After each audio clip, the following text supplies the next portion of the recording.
Elle a signé, il a applaudi. Le bruit de la main qui frappe la table résonna comme un couperet dans la salle feutrée du cabinet d'avocat. Bois poli, cuir tendu des fauteuils, lumière tempérée qui tamise les visages. Tout, autour, semblait composé pour masquer les tremblements. Le stylo Montblanc glissa une dernière fois sur le papier, laissant une fine ligne d'encre noire qui scella ce qui, pour tant d'autres, aurait été un drame irréversible. Pour Bruna Figueira, c'était la ponctuation d'un chapitre. Elle posa la plume, sans précipitation, sans dramatisation. Ses mains étaient calmes. Le mouvement était si simple, si mesuré, qu'on aurait dit que rien n'avait changé. Les yeux des avocats se baissèrent, les signatures de témoins suivirent, les formalités s'accomplirent avec la même politesse que l'on réserve aux actes administratifs d'une vie bien réglée. Ricardo affichait un sourire qui appartenait plus à une salle de fête qu'à une salle d'audience. Un battement de paupières, les dents qui montrent un privilège, l'applaudissement bref et mordant d'un homme convaincu d'avoir remporté un trophée. L'applaudissement sonnait faux. Il avait l'acidité de ces triomphes superficiels, ceux qu'on offre pour humilier sans blesser trop profondément, comme on pétrit une pâte jusqu'à la rendre plate. Les lèvres de Bruna s'arrondirent à peine. Son regard, lui, resta parfaitement intact, tranquille et patient, un regard qui connaissait la valeur de ce qu'on venait de signer et qui voyait au-delà du geste. On aurait pu penser que la scène allait dégénérer en éclats, en récrimination publique, en illusion brisée. Mais le contraste réel n'était pas dans les mots, il était dans le silence qui suivit. Le silence dit souvent plus que les paroles vengeresses. Il y avait dans cette retenue une sorte de dignité, rien à crier, rien à supplier, rien à prendre par la force. Bruna se leva, récupéra sa sacoche en cuir noir, remit son manteau d'un geste précis et s'apprêta à sortir. Les juristes fermèrent des chemises, rangeaient des dossiers. Ricardo, encore tout imprégné de son plaisir d'alcôve sociale, se leva aussi, poussé par un réflexe d'apparat, encourager la farce jusqu'à la fin. Alors, comme un bruit électrique dans un tableau trop calme, un bip aigu fit vibrer l'air. L'écran du téléphone de Bruna clignota sur la table. Elle n'en eut pas l'air surprise, simplement informée. Un message, probablement. Elle rompit son léger mouvement pour jeter un regard sur l'écran et, en une fraction de seconde, une autre réalité s'installa dans la pièce. Sur l'appareil, une notification laconique indiquait que son jet exécutif était prêt pour décoller à 18 heures. Personne n'eut le temps de penser. Bruna posa son téléphone avec la même neutralité, remit sa sacoche au bras et quitta la pièce comme quelqu'un qui a d'autres conversations à mener. Des conversations que ses gestes rendaient plus importantes que le théâtre du divorce.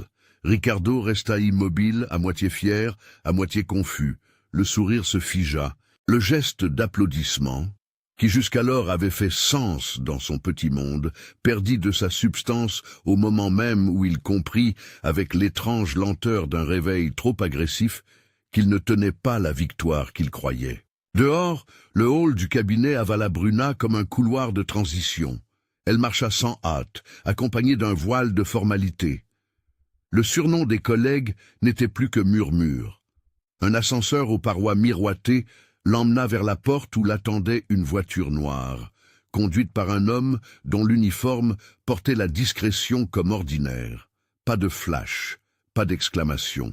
Elle monta et disparut, emportant avec elle la discrétion qui lui avait toujours servi de carapace. Le monde, pour un instant, sembla réduire le geste à une simple sortie, comme si l'histoire n'était qu'un passage de jour. Ricardo regarda, impuissant, l'espace où elle s'était tenue. Un éclat d'orgueil mal placé, une vanité qu'il avait cultivée toute la vie, lui brûla la gorge. Il offrit un rire trop sec à ceux qui l'entouraient, comme pour signaler que sa réalité était intacte. Pourtant, au fond de sa poitrine, quelque chose se cabra. L'image de son épouse montant dans un jet privé ne cadrait pas avec la représentation qu'il avait d'elle. Il avait cru que la scène où elle signait le divorce marquait sa chute. Une femme qui mettait un point final, qui renonçait à un statut, qui dans la tête de beaucoup devenait une figure affaiblie. Et voilà qu'elle disparaissait vers un autre monde, un monde qu'il n'avait pas mesuré. Avant qu'il ne puisse organiser ses émotions en réaction, la phrase de la secrétaire de Bruna, prononcée distraitement au téléphone, fit son chemin jusqu'à lui. Le jet de la présidente Aero Figueira décolle à 18 heures. Le mot « présidente » tomba comme une goutte froide. Ricardo sentit que quelque chose venait d'échapper à sa compréhension.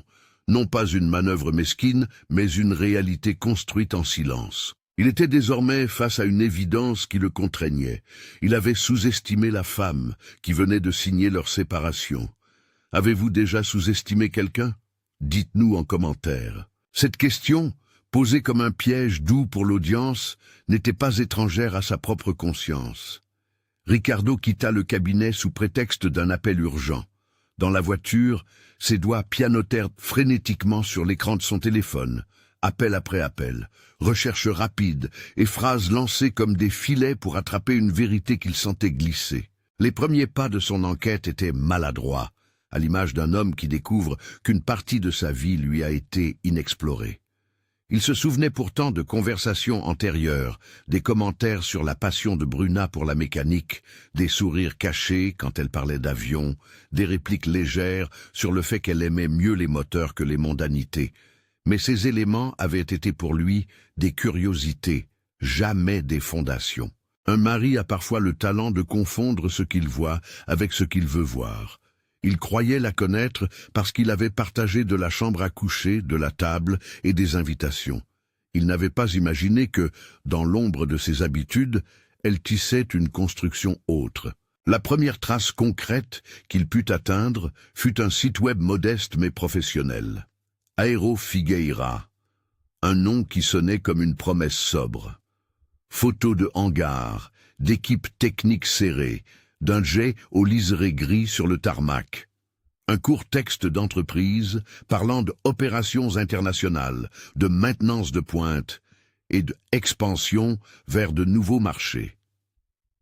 Il fit défiler les images. Une photo attira son regard. Une femme en veste sombre, cheveux soigneusement relevés, debout sur la passerelle d'un jet, regardant l'horizon comme si elle en avait toujours l'autorisation. La légende mentionnait Bruna Figueira, présidente majoritaire. Ce simple titre lui fit l'effet d'un froid. Présidente majoritaire. Ces mots contredisaient tout ce sur quoi il avait bâti son récit intime. Il relut la page, comme on relit une lettre dont l'encre aurait été fraîchement modifiée. Les mentions étaient prudentes, sans fanfaronnade. Aucun chiffre, pas de chiffre faramineux criant au triomphe. Juste une suite d'indices indiquant une capacité à manœuvrer, à conclure des contrats et à diriger une équipe technique respectée. Il se rendit au hangar en fin d'après-midi. Sans prévenir, agi par une urgence curieuse qui mordait plus qu'elle ne sonnait. Le code d'accès au site n'était pas pour les inconnus, mais Ricardo n'avait jamais été un homme patient face à une porte close. Le bâtiment s'ouvrit devant lui sur une autre texture du monde qu'il croyait connaître.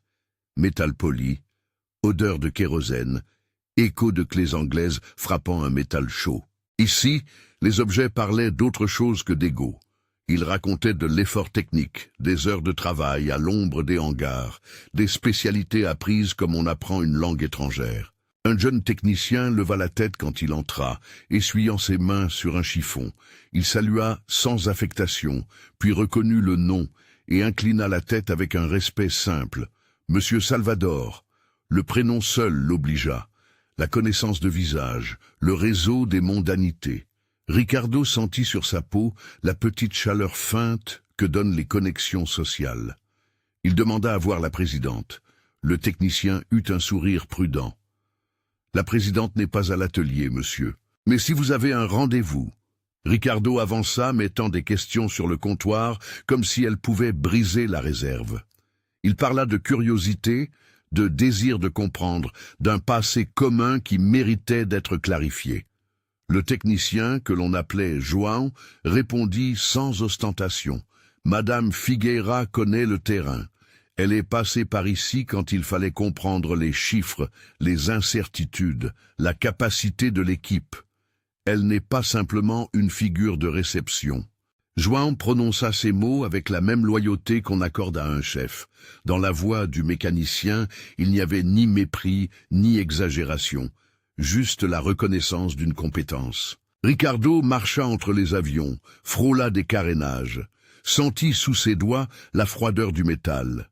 Il percevait avec une violence douce la distance entre ce monde et le sien. Autrefois, il avait pensé que le prestige se mesurait aux marques, aux verres de champagne, aux poignées de main devant un tableau d'art contemporain. Ici, la mesure était différente. Elle se lisait dans la propreté des plans, dans la ponctualité des opérations, dans le regard que se portaient les membres d'équipe. Le décor le rendait vulnérable. Quelque part, il avait le goût de se sentir dépossédé. Les employés parlaient d'elle comme on parle d'une dirigeante qui n'a pas besoin de portrait dans des locaux pour affirmer sa présence. « Elle nous appelle en soirée si un vol a un souci », confia une ingénieure en essuyant ses mains d'huile. « Elle comprend les rapports. Elle n'est pas du genre à se tenir en retrait. » Ricardo absorba ces témoignages comme des aiguilles. Il voulait contredire, minimiser, retrouver le récit commode qu'il avait longtemps cultivé. Une femme qui préférait la discrétion, une femme à qui il resterait l'honneur d'avoir été marié. Mais au fur et à mesure que les mots s'accumulaient, l'image se précisait. Une femme qui avait choisi de construire dans l'ombre et d'être souveraine dans l'action. Il ne s'agissait pas ici d'un conte de revanche, rien n'indiquait que Bruna avait caché son entreprise par jalousie, ni qu'elle jouait un rôle de manipulation. Les employés décrivaient plutôt une leader méthodique, attentive aux détails, capable de négocier et de comprendre des enjeux techniques. Cela contrariait l'ego de Ricardo parce que la compétence de Bruna n'était pas un simple complément de son identité. Elle était la pierre angulaire d'un empire discret. Ricardo s'arrêta devant un panneau où figurait le logo de l'entreprise et un petit cartouche mentionnant la direction. Le nom, Aero Figueira, apparaissait en caractères sobres, presque modestes. Non loin, une plaque portait le nom de la présidente. Ses doigts s'attardèrent sur la gravure. Il crut déceler sous la froideur du métal une chaleur qui ne lui était pas destinée, la reconnaissance silencieuse du monde professionnel. C'était la confirmation qu'il ne cherchait pas vraiment à détruire, mais à comprendre comment il avait pu être laissé à l'écart de ce qui constituait désormais la vraie vie de Bruna. Au bout d'un couloir vitré, il aperçut une silhouette qui le fit vaciller, Guadalupe, l'assistante.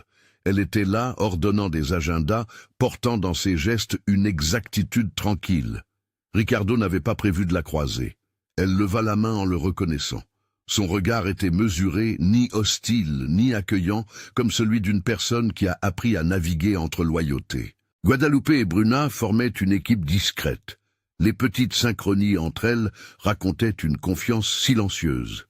« Monsieur Salvador », dit Guadalupe en s'approchant, avec la politesse d'usage. Sa voix était claire. Il sentit sous sa question une prudence, comme si elle pesait le risque d'ouvrir une porte. Voulez-vous un rendez-vous avec la présidente? Ricardo se trouva pour la première fois depuis longtemps sans plan. Dans ses yeux, il voyait un mélange d'incrédulité et d'amertume.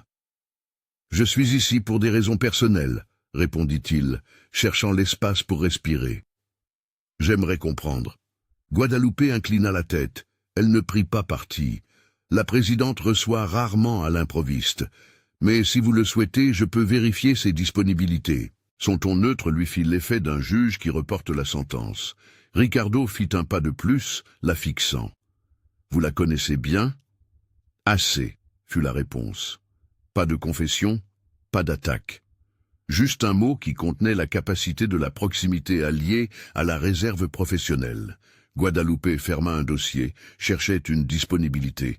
Ses doigts dansaient sur l'écran d'un ordinateur. Ricardo regarda autour de lui et pour la première fois depuis qu'il était entré, observa le décor avec moins d'arrogance et plus d'attente.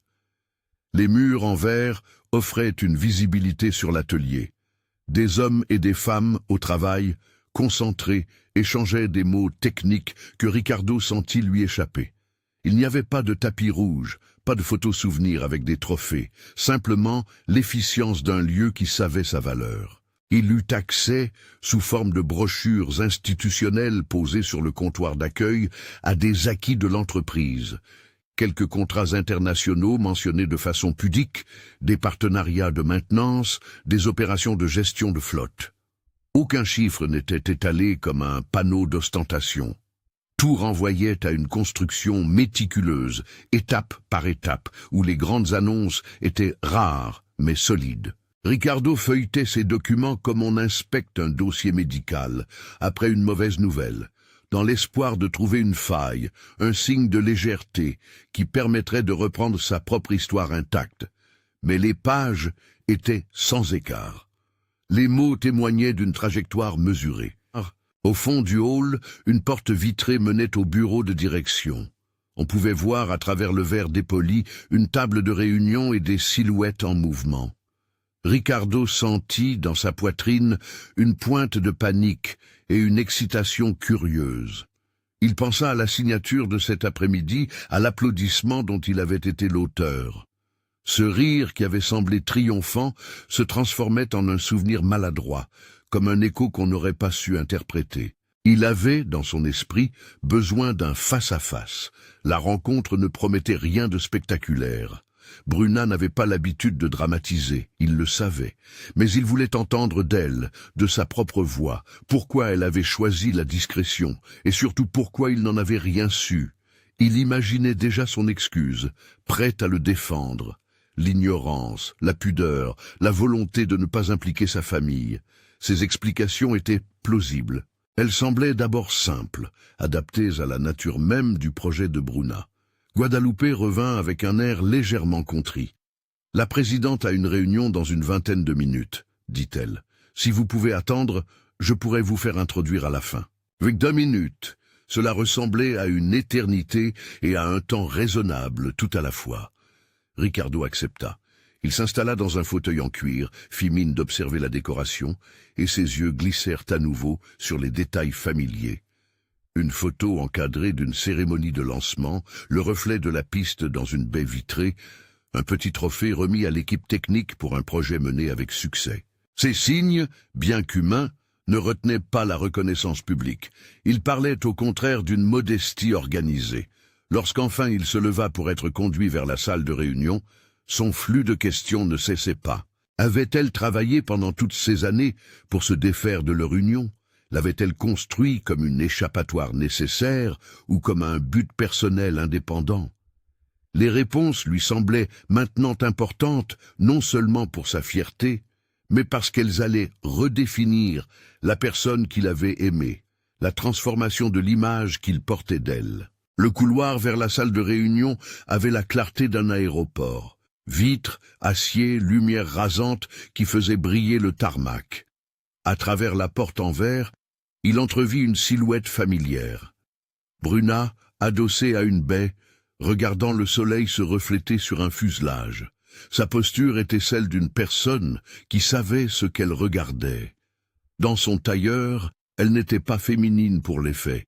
Elle paraissait fonctionnelle, parfaitement en phase avec un rôle qui l'appelait. Au bras, elle tenait encore sa sacoche, le même cuir noir qui avait quitté la salle des avocats quelques heures plus tôt.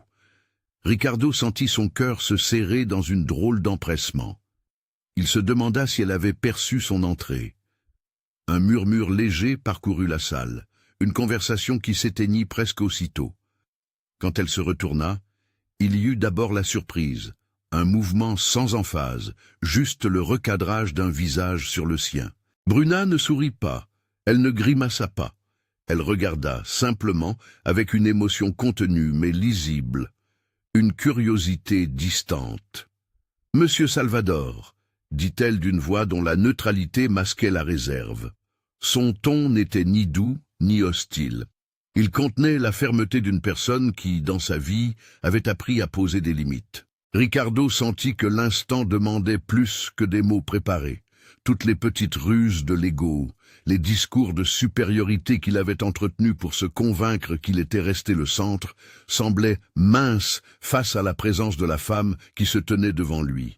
Il balbutia une salutation, cherchant une explication qui soit à la fois acceptable et digne.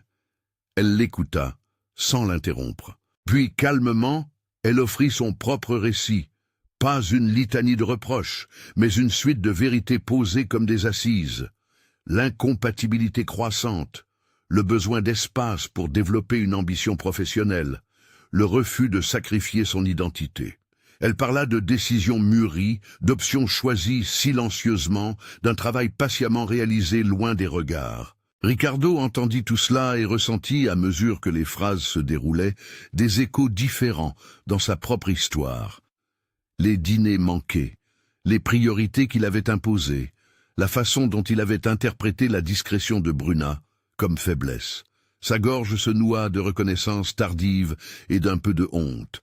Mais au lieu de fier triomphe, il cherchait maintenant une réparation, un geste qui pourrait recréer le lien d'autrefois. Il avait soudain le désir de réintégrer sa femme dans la vie qu'il connaissait, de retrouver une harmonie qu'il n'avait jamais su protéger. Elle l'écouta, puis secoua la tête avec douceur. « Ce n'est pas une question de vous, dit-elle. Ce n'était pas contre vous, c'était pour moi. » Ces mots n'étaient pas des lames, ils n'étaient pas des plaintes. Ils venaient comme la logique d'une décision mûrie. Une franche énonciation d'une réalité intime qui ne demandait pas à être justifiée par des contre-attaques. Ricardo croisa les bras, tentant de tenir sa position. « Et le jet ?» demanda-t-il, incapable de contenir la brûlure curieuse qui le rongeait. « Pourquoi partir maintenant dans cette condition ?» Elle sourit, un mouvement bref qui n'était ni approbateur ni moqueur. « Parce que j'ai rendez-vous avec un monde qui existe indépendamment de ce que nous avons été. Parce que j'ai construit quelque chose qui demande ma présence. » Il y eut un silence, moins chargé d'amertume que de compréhension mutuelle, ou peut-être d'acceptation que les pistes d'une vie peuvent diverger. Ricardo, pour la première fois en des années, vit Bruna non comme une compagne secondaire dans son récit, mais comme une actrice principale, dont l'histoire n'avait jamais été entièrement la sienne. La conversation prit fin là où un appel laissa entendre qu'un départ devait être préparé. Bruna échangea quelques mots rapides au sujet d'un vol, puis se dirigea vers la porte d'un pas assuré. Avant de sortir, elle se retourna et posa une phrase simple, presque banale, mais qui résonna comme un rappel. « La discrétion a été ma stratégie. Elle n'a jamais été ma faiblesse. » Ricardo resta quelques secondes à regarder la porte se refermer sur elle. Le geste fut banal, mais le monde qui s'ouvrait devant lui n'avait plus la même carte. Sa propre image, façonnée par des applaudissements et des assurances, se fissurait doucement. Il comprit qu'il avait perdu quelque chose d'essentiel, non pas la femme qu'il avait aimée, mais l'illusion qu'il savait tout d'elle. Il s'éloigna du bureau, le pas plus lent, la tête pleine d'images. Hangar, plaque, journaliste que l'on félicitait pour une alliance commerciale, une assistante qui faisait son travail avec la discrétion d'une confidente. La ville paraissait plus vaste qu'avant. Ricardo sentait sous ses pieds un terrain en remaniement. Il ignorait si ce remaniement le conduirait à la reconstruction ou à la ruine d'un orgueil qui n'avait plus lieu d'être. Et puis, au moment précis où il allait quitter le centre d'Aerofigueira, prêt à laisser derrière lui des réponses partielles, une forme de confirmation matérielle fit éclore une autre étonnante réalité. Quelqu'un dans le hall, un pilote, leva la main pour saluer. Son geste n'avait rien de cérémonial, il était simple, respectueux. « Bon vol, Madame la Présidente », dit-il avec une familiarité qui laissait entendre qu'il la connaissait bien. Le salut, l'intitulé, devinrent un témoignage silencieux, la reconnaissance d'un statut forgé dans la compétence, pas dans le bruit. Ricardo s'arrêta, trouva sa voiture, mais la tension ne se relâcha pas. Il comprit que sa route, désormais, allait emprunter des chemins qu'il n'avait pas prévus. Des questions pressaient. Comment avait-elle financé tout cela? Qui étaient ses partenaires? Pourquoi n'en avait-il rien su? Et surtout, qu'allait-il faire de la fierté qui venait de perdre son sens le plus immédiat? Il démarra, le moteur ronronna, et la route devant lui sembla s'étirer d'une manière nouvelle. La voiture avala les kilomètres. Mais la vision de cette femme montant dans l'avion, la silhouette mesurée, la posture d'une personne maître de son destin, resta imprimée. Ricardo savait maintenant que le geste de l'applaudissement, qui avait prétendu lui donner la victoire, n'avait été que la première note d'une symphonie dont il ne connaissait pas la partition. La recherche allait continuer, il le sentait. Mais la portée de cette quête n'était pas seulement professionnelle, elle devenait personnelle, presque intime. Il allait devoir apprendre à regarder au-delà de la scène, à écouter ce que les silences disent et à accepter que l'on puisse construire une vie parallèle sans trahir l'autre, simplement en choisissant de vivre. Pendant que la voiture filait, le ciel s'assombrit doucement. Sur la piste distante, le jet de Bruna se préparait. À travers la vitre, Ricardo laissa son regard s'accrocher une dernière fois à l'horizon où l'avion allait bientôt disparaître. Il ne savait pas encore que ce départ marquait un basculement qui le forcerait à son tour à repenser sa valeur et son travail. Il ne savait pas non plus que ce simple geste, un vol, un départ, serait le premier acte d'une histoire qui, lentement, donnerait à chacun la place qui lui était due. La voiture s'engagea dans la nuit. Le hangar restait derrière, éclairé comme une ville qui ne dort pas, un lieu où l'on construit des trajectoires. Ricardo, seul avec ses pensées, commença à dresser une liste mentale de noms, de lieux, de possibles alliances. Il savait une chose avec certitude, le récit qu'il entretenait sur sa propre vie venait de se fissurer, et il éprouvait une étrange nécessité de reconstituer ce qui restait acceptable. Il appela son ami avocat, chercha des informations supplémentaires, consulta des réseaux, demanda des rencontres. Les prochains jours s'annonçaient pleins d'investigations silencieuses, d'interrogations polies et de confrontations à venir. Et quelque part, dans l'air qui le séparait d'elle, il pressentit que la vérité, lorsqu'elle viendrait, n'aurait pas pour but de le blesser, mais de le replacer face à lui-même. La route, dans l'obscurité, poursuivit son tracé. Ricardo ne le savait pas encore, mais il se trouvait à l'aube d'un apprentissage long et discret. Il allait devoir accepter que sa définition de la réussite risque de changer. Et la femme qu'il avait applaudie par sarcasme, ce matin-là, allait, dans l'indifférence calme du ciel, prendre une autre dimension, celle d'une personne qui, sans bruit, avait su bâtir un empire de respect. Les jours qui suivirent prirent la forme d'un lent décantement. Ricardo n'avait plus la hâte brûlante du premier soir. Sa curiosité s'était muée en une discipline presque clinique. Il éplucha communiqués, consulta profils, laissa des messages, rencontra des personnes dont l'expression trahissait une loyauté sans ostentation.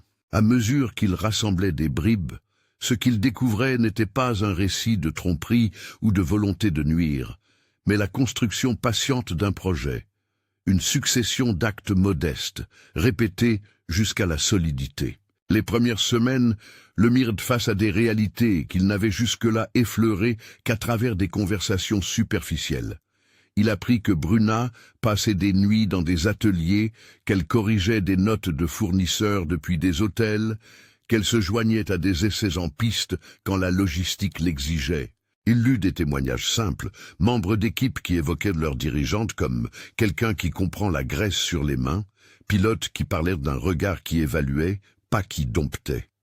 Il rencontra aussi des visages connus de leur passé commun, désormais transformés par la distance, collègues d'anciens dîners, associés d'événements, personnes pour qui Bruna n'était plus l'épouse d'eux, mais la personne qui...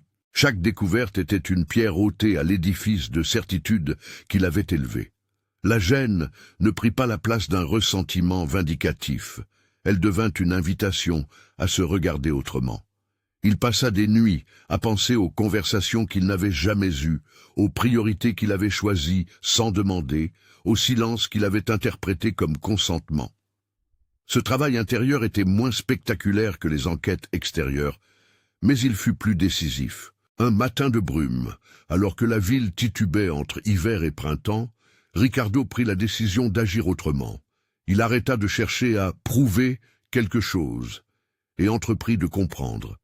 Il demanda à parler à des personnes qui avaient travaillé avec Bruna à ses débuts, non pour fouiller leurs secrets, mais pour recomposer une trajectoire. Ces rencontres, d'une étonnante douceur, lui livrèrent une autre vérité, celle d'une femme qui avait renoncé au feu d'artifice pour la régularité d'un calendrier, qui préférait les cahiers de notes au palmarès et qui construisait non pour être vue, mais pour rendre service. Lors d'un déjeuner sobre, dans une cantine d'artisans près de l'aérodrome, un ancien fournisseur lui raconta comment, au tout début, Bruna avait négocié des délais pour des pièces vitales en promettant non un profit immédiat, mais la fidélité d'un long partenariat. Elle pensait sur 5 ans, pas sur le trimestre, dit-il en essuyant ses mains. Ricardo sentit, à l'écoute de cette simplicité, que la ligne de partage entre eux ne consistait pas en actes répréhensibles ou en secrets honteux. Elle tenait davantage à des temporalités différentes. Lui, habitué aux éclats et aux apparences, et elle, adepte des fondations lentes. Il comprit aussi que la discrétion, loin d'être une dissimulation, avait été une stratégie de protection. Construire un projet dans la lumière exige un plateau de sacrifice, exposition publique, jugement précipité, demande de compte permanente. Bruna avait choisi l'inverse. Pour elle, la matière comptait plus que la réputation. C'était un choix. Et les choix, quand ils sont maîtres d'une vie, réclament du respect plus que des reproches. Cette prise de conscience fut suivie d'une tentative de réparation, car Ricardo n'était pas seulement curieux. Il désirait conclure certains ponts. Il écrivit une lettre courte dépourvue d'ambition dramatique. Il n'y chercha pas la réconciliation romantique. Il exprima une reconnaissance tardive, un regret sans excès, et la volonté d'entendre si elle le souhaitait. Il glissa la lettre dans un courrier adressé au siège d'Aero Figueira et la laissa là, sans attendre de réponse. Sa fierté ne fut pas entièrement apaisée, mais la démarche marqua un tournant. Il acceptait d'abandonner le théâtre des apparences. Pendant ce temps, Bruna poursuivait sa route selon ses propres rythmes. Le vol annoncé cette première journée n'avait été qu'un départ parmi d'autres.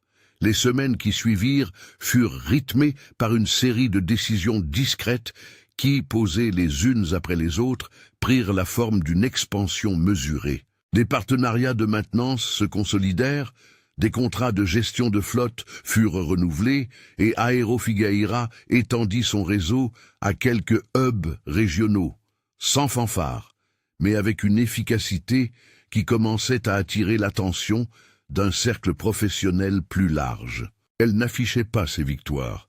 Les communiqués restaient sobres, les photos publiques étaient rares et choisies. Quand l'entreprise apparut dans un cahier économique, c'était sous le signe d'une collaboration technique ou d'une formation offerte à de jeunes mécaniciens. Bruna avait la délicatesse de transformer la réussite en transmission plutôt qu'en conquête. Guadalupe, toujours à ses côtés, organisait ses gestes avec la même discrétion. Invitations pour des bourses de formation, sessions pour encourager la présence des femmes dans des métiers techniques, collaboration modeste avec des centres de formation. Les médias finirent pourtant par remarquer ce mouvement. Pas avec l'appétit des unes tapageuses, mais avec la curiosité d'observateurs qui cherchent à comprendre. Une fois lors d'une rencontre professionnelle où l'on parlait d'optimisation des flottes, Bruna accepta de prendre la parole. Elle parla en termes clairs, sans emphase. Elle parla d'équilibre opérationnel, de sécurité, de formation. Ces mots n'avaient pas pour objectif de séduire les caméras. Ils visaient à définir des standards. À mesure qu'elle parlait, on comprenait qu'elle n'assignait pas son identité à un seul titre, mais qu'elle s'attachait à dimensionner l'entreprise selon une exigence technique et humaine. Ricardo suivit à distance ces événements. Parfois, il lisait un article, regardait un bref extrait d'intervention et sentait une fierté étrange, mêlée à l'acquis d'une humilité nouvelle.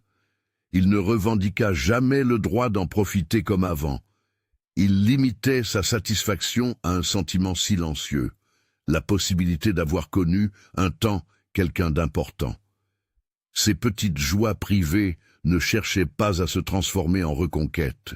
Un jour, l'un des fournisseurs avec qui il avait discuté arrangea une rencontre informelle, un déjeuner collectif où seraient présents des acteurs du secteur. Ricardo hésita puis accepta. Il se présenta non comme l'homme qui avait applaudi cyniquement, mais comme un professionnel désireux de contribuer de manière honnête. À table, la conversation glissa vers des sujets techniques, puis, par une évidence tranquille, vers l'importance de la culture d'entreprise. Ricardo évoqua des idées, proposa des aménagements, il ne demanda rien, il offrit. Sa posture avait changé. Ceux qui le connaissaient depuis longtemps remarquèrent la différence. Moins de besoin de paraître, davantage de velléité de faire. Ses gestes lui rendirent une part de dignité. La véritable épreuve de cette transformation vint lors d'un événement public, l'inauguration d'un nouvel hangar réaménagé pour la formation technique, un projet pilote soutenu par des partenaires régionaux. L'invitation stipulait la présence de la présidente et de représentants locaux. Ricardo hésita jusqu'à la veille, puis se rendit à l'événement, non pour se confronter à Bruna, mais pour constater, avec honnêteté, ce qui avait été construit. Le hangar brillait d'une propreté presque austère. Les outils étaient rangés, les bancs de formation alignés, des affiches pédagogiques aux murs. La foule n'était pas celle des grandes cérémonies. On y trouvait des formateurs, des jeunes en formation, des responsables de petites compagnies régionales. Bruna entra sans détour, au bras de Guadalupe. Elle était vêtue d'une veste simple, ses cheveux tirés, ses gestes calmes. Quand elle parla, elle regarda d'abord son équipe, puis les participants. Elle remercia, expliqua la philosophie du centre, insista sur la notion d'opportunité plutôt que de charité. Ces mots eurent la force discrète de ceux qui mettent en chantier des vies. Ricardo l'écouta de loin, adossé contre un pilier. Il se rendit compte que l'applaudissement qu'il avait donné des mois auparavant n'avait été qu'un bruit creux, une affirmation de domination, presque immature. Ici, autour de lui, l'applaudissement, s'il survenait, serait autre, sincère, nourri d'estime. Quand Bruna conclut, la salle se leva naturellement pour la saluer. Ce geste, l'ovation réelle d'un public qui savait ce qui avait été accompli, fit quelque chose à Ricardo qu'aucune revanche n'aurait pu produire. Il éprouva une admiration pure, loin des ambitions personnelles. Après la cérémonie, il réussit à s'approcher. Il la trouva entourée, échangeant quelques mots avec des jeunes qu'elle invitait à poser des questions. Elle le reconnut sans surprise. Son visage conserva la même neutralité mesurée qu'il avait connue au hangar. Ils échangèrent une poignée de main. Ricardo ne s'excusa pas avec emphase, il dit simplement, honnêtement, « Je tenais à vous dire que je vois ce que vous faites. Vous avez ma reconnaissance. » Bruna hocha la tête. « Merci, » répondit-elle. « La reconnaissance est une belle chose quand elle vient sans présomption. » Il existait entre eux une frontière désormais respectée. Pas d'illusion, pas de réouverture d'un passé compromis. Sa présence au hangar fut moins une tentative de reconquête qu'un acte de respect. Plusieurs personnes présentes observèrent l'échange sans drame. Pour eux, ce qui importait n'était pas la tension entre deux individus, mais l'œuvre collective qui avançait. La vie professionnelle de Bruna s'étoffa par des décisions discrètes, des alliances techniques avec des partenaires étrangers, un programme de formation interne, la consolidation d'une équipe de direction où Guadalupe tenait désormais un rôle central dans la coordination. Elle sut mêler vision et pragmatisme. Les expansions étaient étudiées, les risques mesurés. Les contrats mentionnaient des opérations internationales sans fioriture. Les communiqués parlaient de renforcement de capacités, d'amélioration des standards. La personnalité publique de Bruna resta sobre. Lorsqu'on la voyait dans des reportages, on percevait surtout un souci incessant du détail. Du côté de Ricardo, le chemin fut plus sinueux. Il éprouva la nécessité de réorienter son énergie.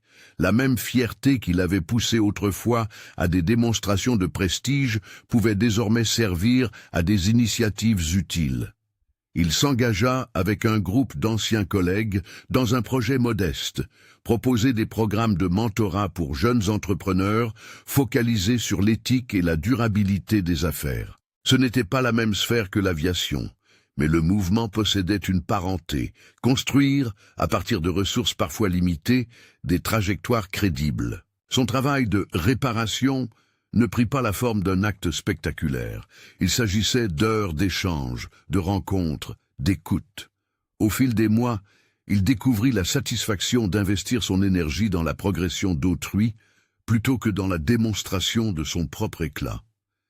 La transformation se fit discrète, sans renoncements théâtraux.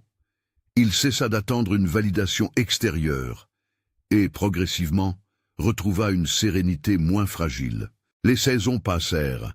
Aero Figueira consolida sa place sans bruyance, les équipes s'agrandissaient, un service de maintenance fut labellisé et une nouvelle liaison régionale permit de répondre à des demandes ponctuelles de transport commercial. Bruna, dans ses rares interviews publiques, accentuait toujours le fait que la réussite n'était pas individuelle mais collective. Elle parlait de l'importance des équipes, de la nécessité de formation continue, du respect des règles. Sa posture fit d'elle une figure respectée dans un milieu souvent dominé par l'éclat masculin.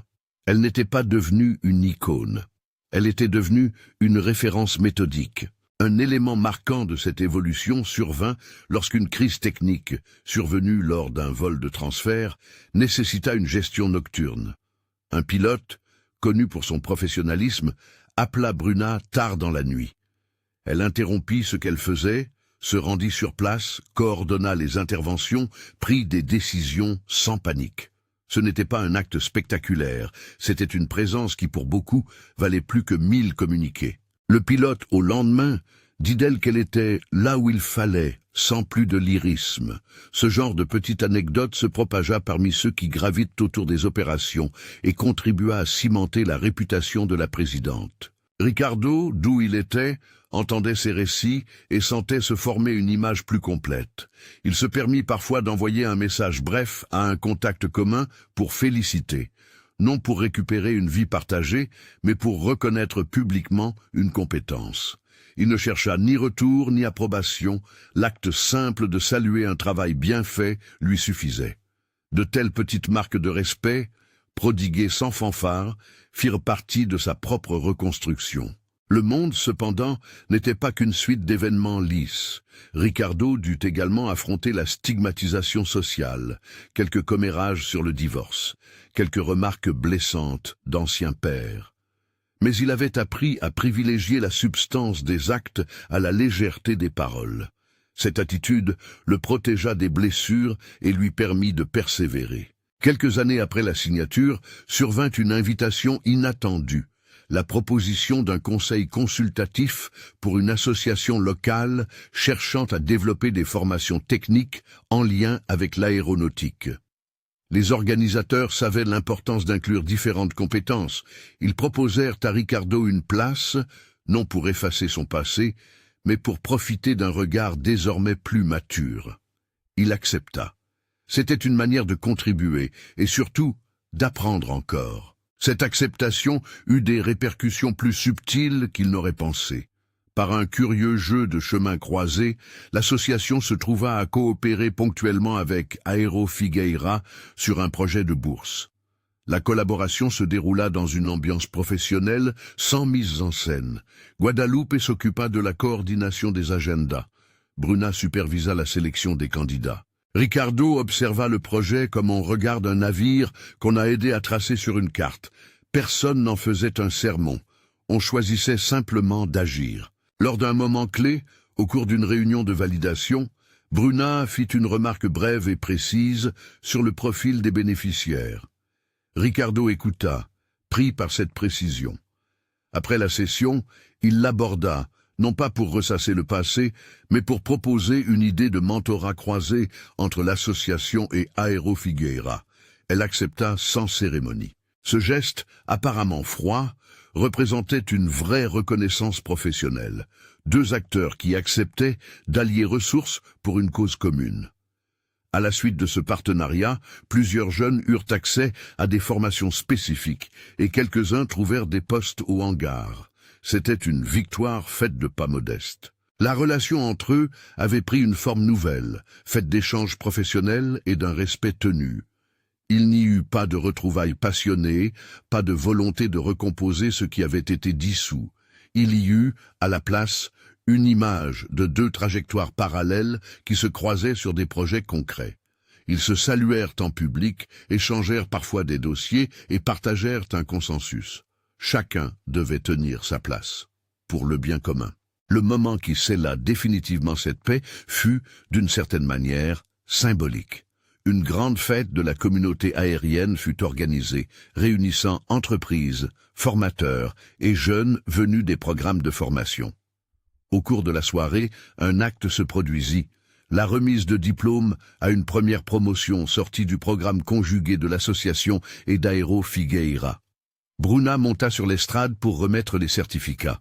Quand elle tendit la main à ces jeunes, on percevait la même fermeté qu'elle avait utilisée pour gouverner l'entreprise, une autorité tranquille, sans outrance. À la fin de la cérémonie, la salle se leva une nouvelle fois. L'applaudissement fut long, sincère, nourri d'une reconnaissance collective. Ricardo, debout un peu en retrait, sentit une émotion simple l'envahir.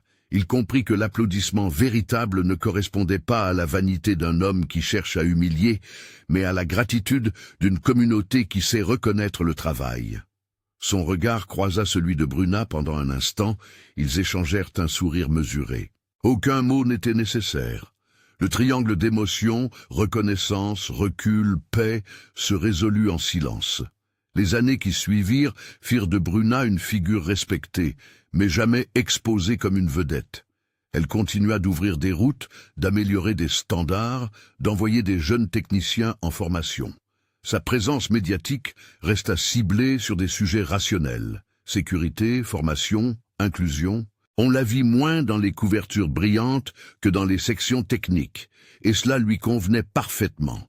Son influence se mesurait à la qualité des opérations, à la confiance que lui accordèrent ses équipes, à la durabilité des partenariats. Ricardo, de son côté, trouva une nova forme de contentement. Son travail auprès des jeunes entrepreneurs prit de l'ampleur, non parce qu'il cherchait à prouver quelque chose, mais parce qu'il vivait l'intérêt de transmettre. Ce changement de cap n'effaça pas tout. Il sentit encore parfois la nostalgie d'un passé qu'il regretterait différemment. Il éprouva aussi le soulagement de ne plus devoir se défendre par des démonstrations. Il avait appris à prendre moins de place pour laisser de la place aux autres. Une leçon difficile dont il mesura la valeur. Un matin d'été, une invitation arriva. Une cérémonie officielle pour l'ouverture d'une nouvelle ligne de maintenance internationale, cofinancée par des partenaires étrangers. Bruna fut conviée pour couper le ruban. Ricardo reçut également une lettre. Il y était invité en tant que représentant de l'association partenaire. Leur présence conjuguée, contrairement aux attentes d'un certain public, ne furent pas une scène de confrontation, mais un témoignage de complémentarité. La cérémonie se déroula avec un détachement serein. Les discours furent courts, orientés vers les équipes et la collaboration. Lorsque le ruban fut coupé, l'ovation fut nourrie d'une reconnaissance professionnelle.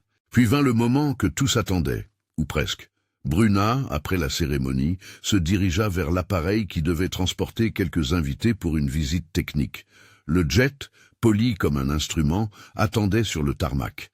Les habitués connurent la scène, pilote qui prépare, technicien qui vérifie, un dernier échange radio. Personne ne fit de mise en scène. Bruna monta à bord dans la même assurance calme qu'avait toujours été la sienne.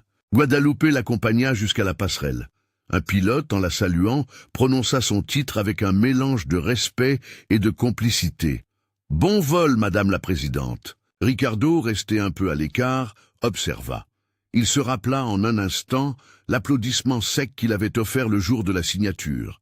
Ce geste avait été l'expression d'un ego blessé, d'un désir de dominer une scène.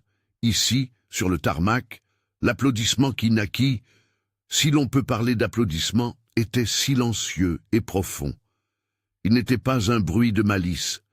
Il était la reconnaissance d'un travail accompli. Les visages qui l'entouraient n'avaient pas le sourire brillant de la raillerie, mais la gravité de ceux qui savent la valeur d'un effort.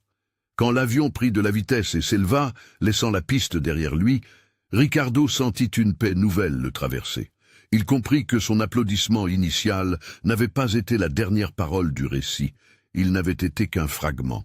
La véritable accolade, la reconnaissance sincère, viendrait plus tard, sous la forme d'un respect immobile que l'on porte à ceux qui construisent des réalités durables.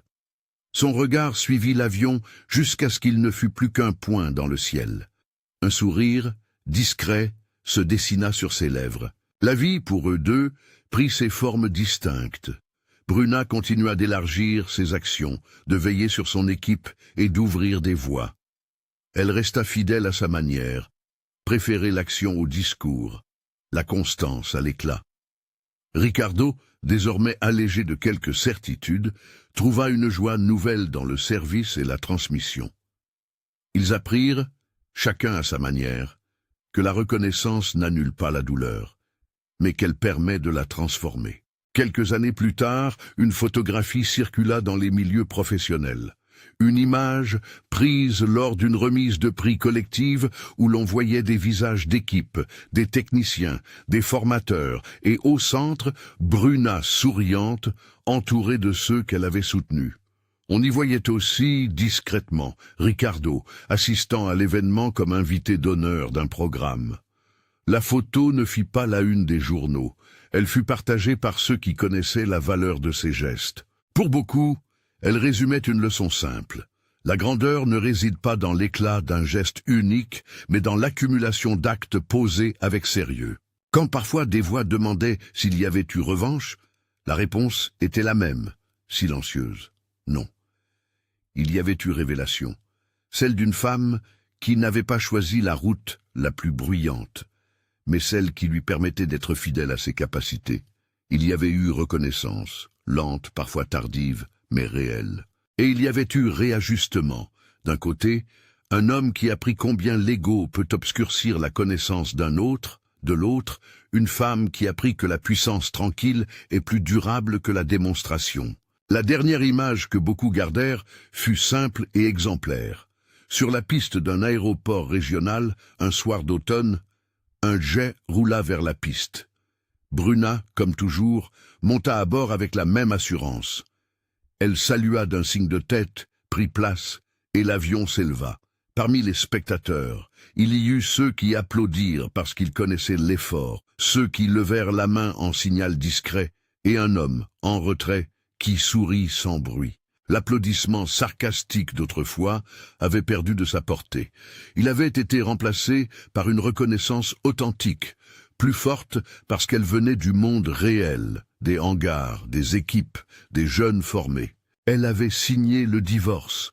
Il avait applaudi, pensant y voir une victoire, jusqu'à ce qu'elle monte dans l'avion privé et que, en s'élevant, elle emporte avec elle une vérité simple.